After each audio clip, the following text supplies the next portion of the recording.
Grade A says, don't know if you covered it. You asked that question 2 days ago, and Kyle said that's something he loves about Trey. He doesn't have to change the offense for Trey. He adds another dimension. Is he just blowing smoke? Yeah, I don't think he's just blowing smoke. I think he really believes it. The question is, when will you let Trey run your offense? Because you didn't let him do it against the Cardinals. But it was week 5. He was the youngest quarterback to ever start a game in the NFL or something. I think this is something we may see in a month or next year. Remember, I keep going back to the Ravens and Lamar Jackson. Like, they had a very specific timeline and it worked. He didn't play the first 9 weeks. Right. He started the last 7 games, started a playoff game, didn't look good, came back the second year, won the MVP. So if that's what the Niners envisioned for Trey Lance, you could justify it. Be like, it worked for them. Well, like, why don't we wait until late November before we give him the starting job? Because he'll still be the youngest quarterback ever at that point. I mean, he's 5 months younger than Lamar was. He'll get 8 starts this year. That's a good number. And then next year, he'll freaking kill it running our offense. That could be what the plan is. It could. You know, I mean, it's giving the benefit of the doubt here. Yeah, you really are. Yeah. It is. You would hope that is the plan going forward. What I want to know, though, is how much worse could it have looked asking Trey to operate within the standard offense than what we saw against the Cardinals, right? I mean, I just wish that they had given him the chance to succeed instead of really showing a lack of confidence. Why didn't they?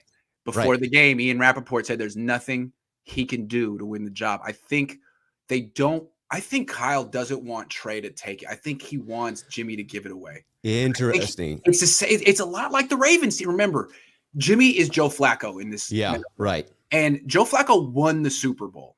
Jimmy didn't win it, but he's still kind of revered around here in the same way, especially by his teammates. Yeah, he raised up this organization. Yeah, guys like Tart, Ward, guys who have only experienced winning with Jimmy are going to need to see Jimmy pretty much no longer have that winning touch. And Wentz, I think that's the way I look at it, just because that's what happened in Baltimore. Flacco was 4-2. He lost 3 in a row, and they turned Lamar out of desperation, like, save our season, man. The whole team finally realizes that they can't win with Joe Flacco anymore. Right. It's over. That era is over, and we're all 100% behind you until Jimmy loses to the Colts or loses 3 in a row, or they're 4-5, and the team's like, well, damn, I guess we really aren't that revenge tour team that can beat anyone with. I guess we need to move on. It's going to be tough, and I think that's why Kyle didn't put Trey in a position to take the job, because he's going to make Jimmy give it away. So the underlying fear of a true quarterback controversy dictated a bit more of the game plan. He doesn't want to create a quarterback controversy. And I think the Ravens didn't create one either. It's like, Joe, out of respect, it's your job until it ain't. And dude, you just lost 3 in a row. 3 strikes, you're out. We're 4-5. We're not going to make the playoffs with you. We've lost confidence in you. Everyone wants to move on now. And that's what happened in Baltimore. And that allowed Lamar Jackson to have the whole team behind him. You know, if Lance goes out and plays well, there could still be a big portion of the team that's like, well, Jimmy got hurt. Jimmy's still good. Sure. It's not fair. There would still be doubts. There's still doubts, and you'd have a fractured team. So that could be what's going on. I'm trying to give the Niners the benefit of the doubt here. I mean, I would think Kyle's mindset going into this year is I'm safe where I'm at. But if I allow this quarterback controversy to devolve, that's a scenario where my seat could get hot. So that could have been the scenario he was attempting to avoid all year long. Look at Doug Peterson last year, right? Right. How do you think the 100% chance of rain on Sunday Night Football will affect Jimmy's ability to throw the deep? That's a good point. Maybe I'm tripping on that big play thing. There's going to be rain. Why would you do this? Good point. That is. Although, you know, I mean, the safe shots, right, where it's still a play action in between the 40s and taking that deep shot, those plays don't have a terrible risk involved with them. Yeah. Good point, Tony. I haven't really considered that, but that's another reason to expect kind of a low-scoring, sloppy game. Yeah, a bit more like the Redskins of 2019. Yeah, Tobin's saying the Washington same thing. Football Team. Tobin's saying the same thing. Yeah, I guess I got a little ahead of myself on that one. Trade Jimmy for DeErnest Johnson from running back from the Browns. Great story. But also a little overdone. People just love fantasy football. Oh, my God. Yes, they do. You know what I mean? Myself included. Yeah. We haven't had a prolific passing game since the Garcia days. That's true. I thought Kyle would bring that back, but it hasn't happened yet. Thoughts? Yeah.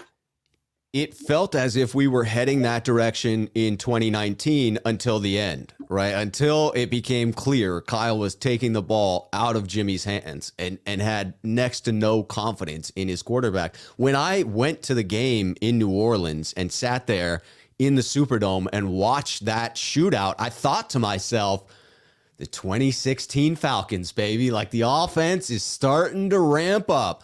And it just has never materialized. And it makes you question, why not? Is it a roster issue? Is it a system issue? And I don't have the answers right now. Yeah, I don't have the answers either. But maybe better pass protection, wide receivers who can catch the ball, better quarterback. It could happen. Help. Yeah. Joshua says Lance is the least ready, most physically perfect prospect I've ever seen. Agree. That is the best sentence. Least ready, most physically perfect. Agree. Totally agree. Off the Well charts. said. Yeah, really great, really great. How can we judge his progression curve against any contemporary examples? Lamar. Lamar was super young. He was a little bit more experienced, but he was the youngest quarterback ever. This guy's younger than Lamar was. Right. Lamar had his numbers his rookie year were modest, but he went 6-1 as a starter and started a playoff game and then took a huge jump the second year. Compare Trey's numbers right now to Lamar's his rookie year. They're better. Now, he hasn't played as much, but that is a great measuring stick. Lamar, not Mahomes. They're different. Lamar. Yeah. I mean, you could say they're both different, though. Lamar is Madden special with what he can do in the open field. And I don't think Trey is anywhere near that elusive in the way that Lamar is. Well, look, no. Lamar's built like the best scat back in the league. Right. Trey Lance is built like a bell cow. Right. But he's super agile for a big dude. Like Kaepernick couldn't break down and make people and juke like that. No. This guy, he's almost like the way he runs to me is Cam Newton, except I was going to throw out there Dante Culpepper. Oh, but this guy is way he's to me. Look, I'm gonna say Cam Newton minus 20 pounds and faster. Yeah. But that same kind of agility and ability to change gears. Yes.